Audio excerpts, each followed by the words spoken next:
Good morning everyone. তো আমার সকালটা শুরু হয়েছিল এক গ্লাস স্মুদি আর একটা হাফ কলা দিয়ে।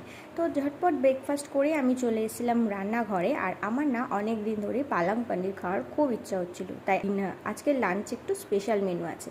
আর আজ বাদে কালই পয়লা বৈশাখ, তো ঘরে প্রচুর কাজও আছে।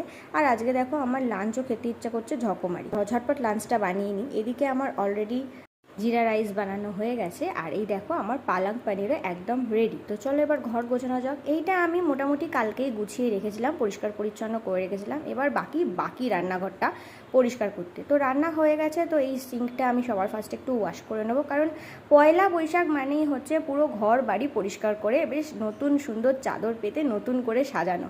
বাড়িতে থাকলে তো এগুলো করতামই, কিন্তু এখানে তো পয়লা বৈশাখ সেভাবে পালন হয় না। কিন্তু তাতে কি, বাঙালি যেখানেই থাকবে না কেন নিজের উৎসব ঠিক নিজের মতন করে পালন করেই নেবে।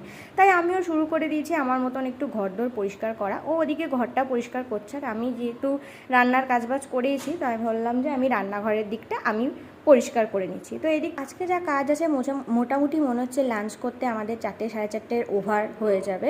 তো সেই কারণে আমি আজকের ভিডিওটা আর খুব বেশি লেন্দি করব না। আজকের ভিডিওটা আমি এখানেই শেষ করছি। দেখা হচ্ছে আবার অন্য কোনো ভিডিওতে। তোমরাও জানিও তোমাদের পয়লা বৈশাখের প্রিপারেশন কেমন চলছে। So by.